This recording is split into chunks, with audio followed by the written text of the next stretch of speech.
All right, welcome back. This time in this episode, what we're going to do is we're going to learn how to use level blueprints. And if you don't know what level blueprints are, basically it's a way to do things in your level. Like, have you ever seen the games where the rocks fall when you walk past a certain part, or certain things happen inside of the level?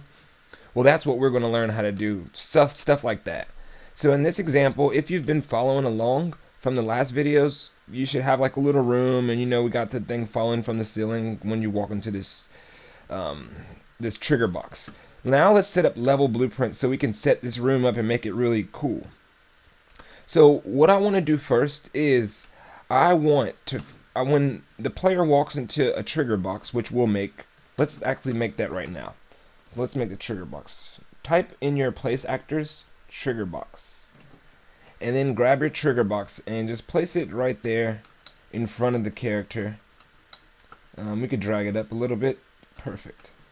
Alright, so when the player walks into this trigger box, I want a light to turn on up here to indicate that that's where the key is. So let's put a light up there as well. So grab a point light and put it up there. Now here's what we're going to do. We're going to make this light act a little funny here. We're going to control the code in the level blueprint. So I'm going to drag it right up there where that key is. And then I'm going to come in the details, and I'm going to change some things about that light. Like the attenuation radius. We turn that down so it's only affecting that one part of the ceiling. And then I want my intensity actually to be 0. And I think that's cool. We can even turn the radius down a little bit more. Like that is cool. Alright, so let's think about it again. When we walk into this box, we want that light to turn on because we have it turned off at 0 intensity right now. And then we also want these statues to turn and look at you. Wouldn't that be cool? Alright, so let's make that happen. So in order to make that happen, click on each of the statues, and in the details on the right hand side, switch their mobility to movable. They should be on static. Switch it to movable. Each of them. Okay, lastly, let's put like a little, I don't know, like a little glass case here so that they can see the key, but they can't get to the key unless they walk through this trigger box after they've got this red pole. Huh. I know that's a lot, but it's going to be cool once we have it done. So check me out. This is all I'm going to do. Is I'm going to make a cube here, and I'll show you. This is a really cool technique to make static meshes. I can't say that word. Static meshes in your scene. Watch this. So we'll take that and let's make it a little bit bigger. And then we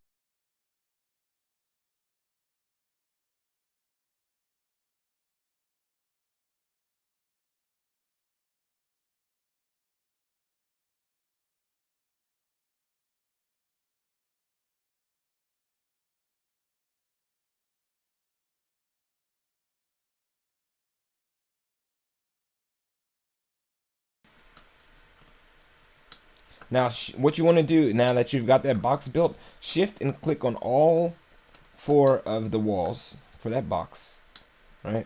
And what you want to do up here, there's way faster ways to do this. I just wanted to show you this principle right here. But what you can do is click on actors, and you can convert all of them to a static mesh. So right here, convert actors to static mesh. I'm gonna put it in this folder, and I'm gonna call it this my moving wall.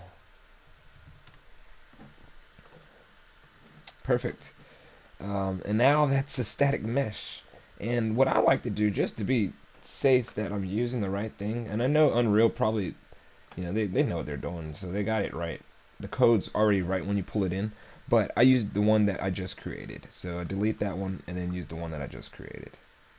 So there's my little box. And remember, in the mobility over here, set it to movable because we're going to be moving this box.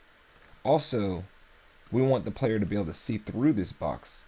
So let's set the material to glass. And there's 4 materials here.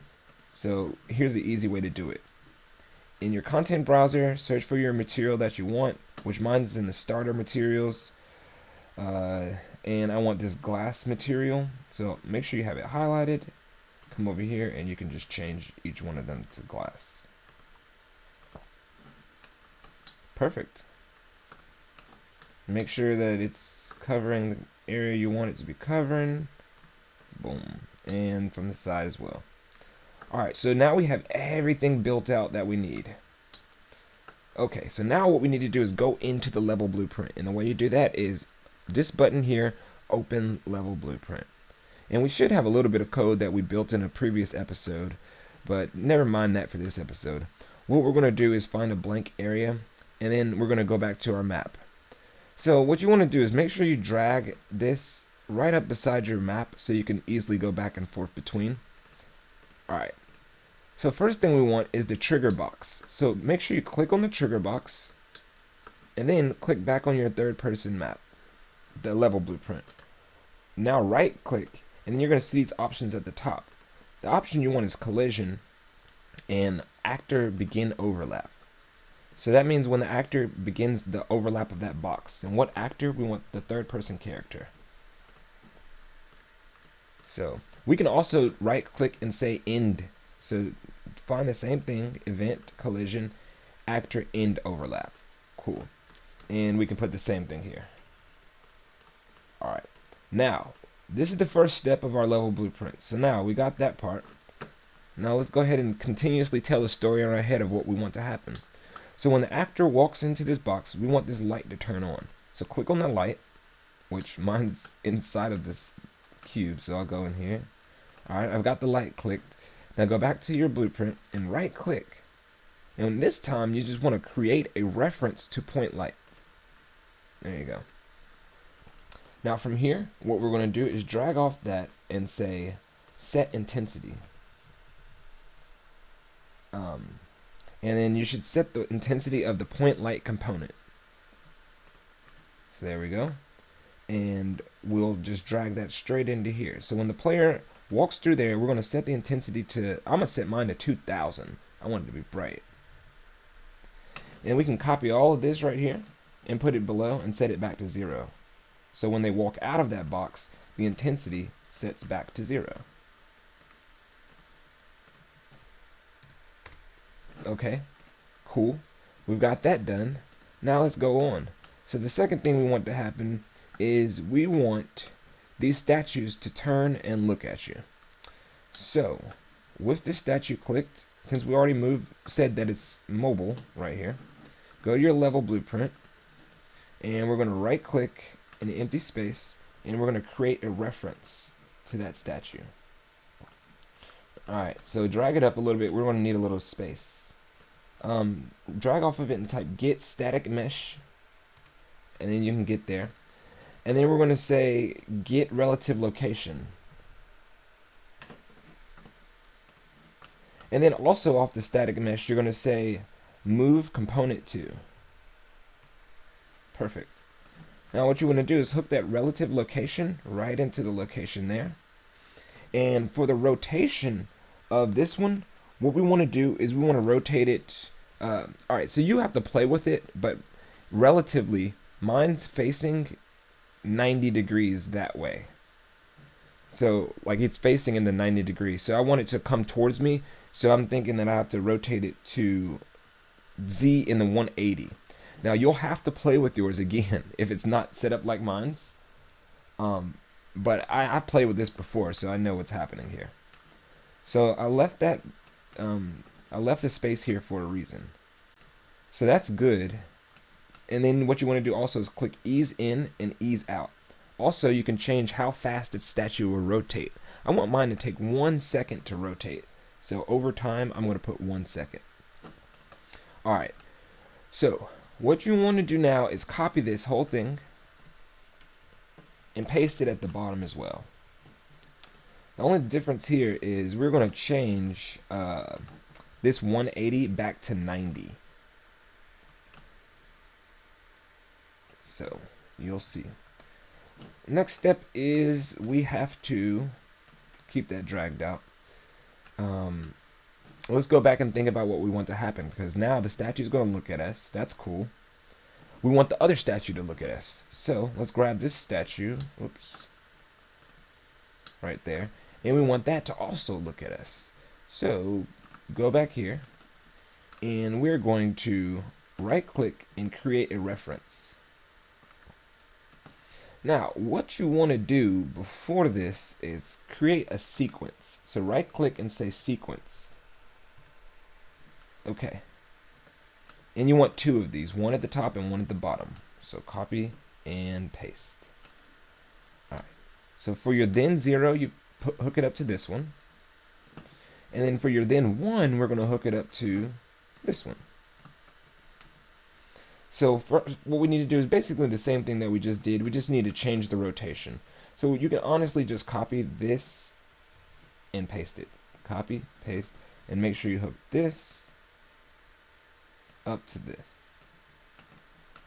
All right, and we're going to make sure that this move is hooked up to the then 1. Cool. And make sure your rotation is going the way that you need it to go, which mine is correct here as well. So that way both the statues will move at the same time. That's why we use the sequence node. And there's something I want to put in between here, so that's why we haven't connected that. So down at the bottom, just copy and paste what you got from the top here. Copy and paste. And we'll also hook up the sequence the same way. So hook your then 0 here and your then 1 to the next move. I know my code is really janky looking right now, but it's okay. For here, we want the rotation to go back to the way that it was faced.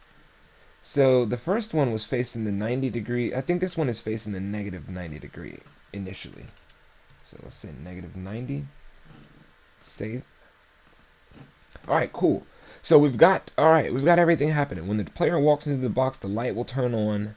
The statues will look at you. And when they walk out the box, the statues will go back to the way they have. Let's now drop this column.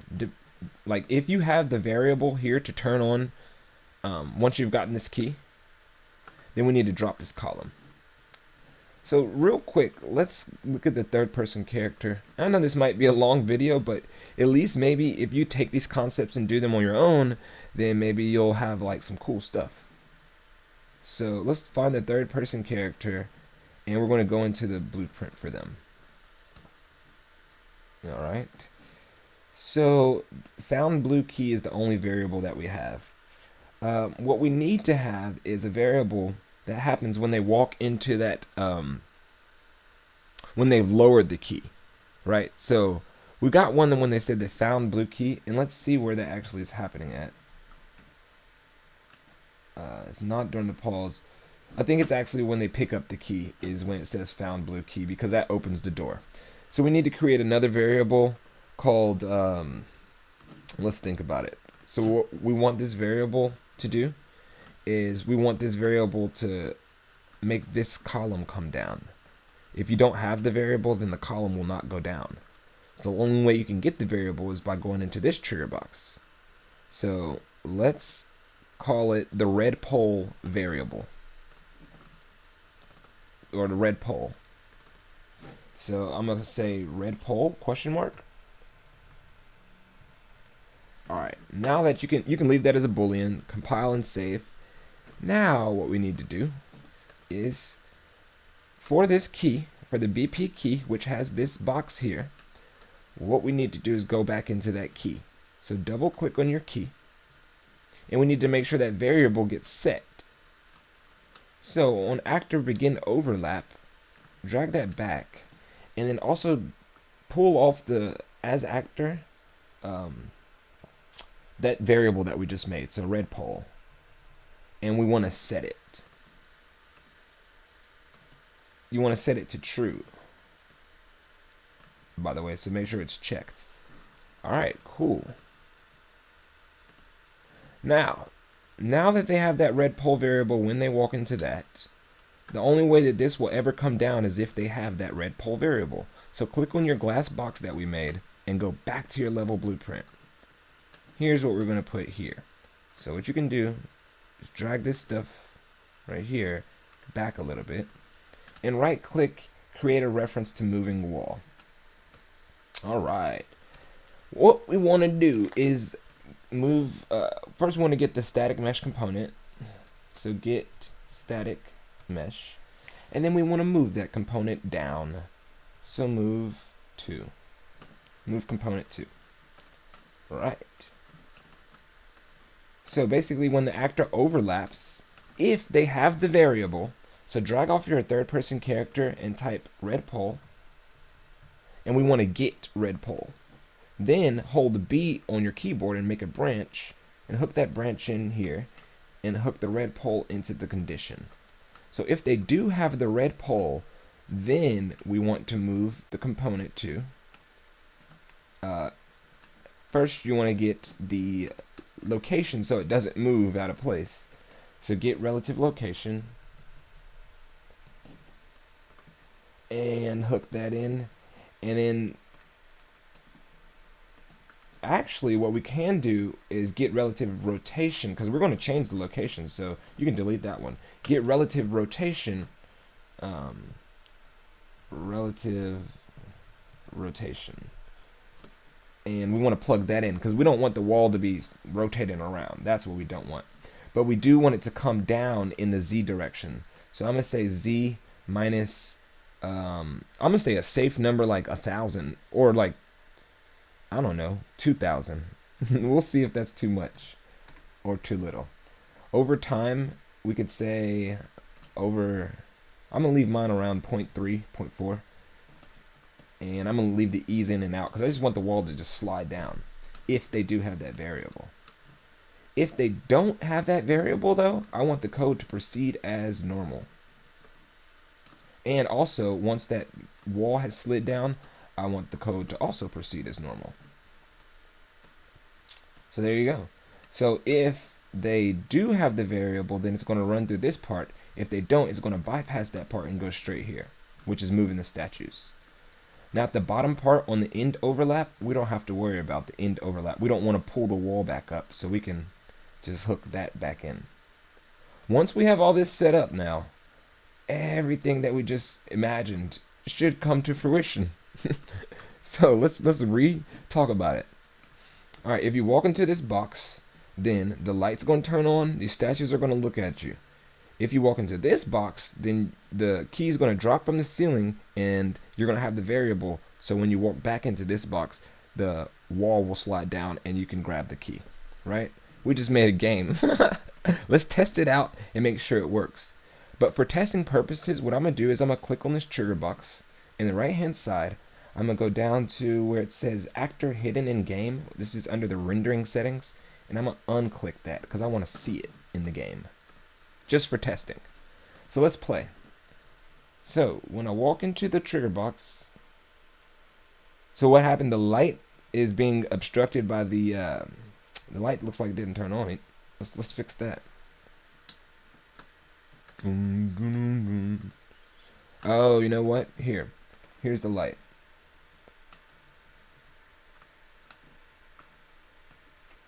Point light goes to 2,000. Boom, boom. The intensity goes to 0. Let's move it so that you can probably see it. It's probably being obstructed by the cube. That's what I'm thinking. It's like inside the cube. Let's move it behind the cube. Alright, let's try that. We walk in the box. The light comes on. The statues look at you. You can't grab the key. Oh, you can grab the key. You know why? Because we didn't put collision on our cube.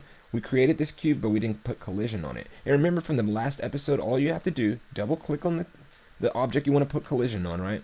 Come down here on the right hand side and say project, where it says project default, change it to complex collision as simple, and then press apply. And that's going to add some simple collision. Really, it's complex collision. Now it's a good practice. Now let's try it one more time, and then it's going to work perfect this time, and that'll be the end of the video. So you walk in the box, boom, light turns on, statues look at you. Hey, I can't grab the key. Why not? Okay, cool. Well, what do I need to do? Well, maybe if I lower the key here. Alright, cool. Now I walk into this box. And what we did, alright, so here it is. We didn't drop it low enough. I see that the wall did drop, but we didn't drop it low enough. So let's drop it like let's drop it like 20,000. So go to your level blueprint, and we want the wall to drop relative location. Let's put another 0 there. 0. Bow. Alright, last test. That's the fun part about being a game developer. You get to test so much. Okay, that works. That works.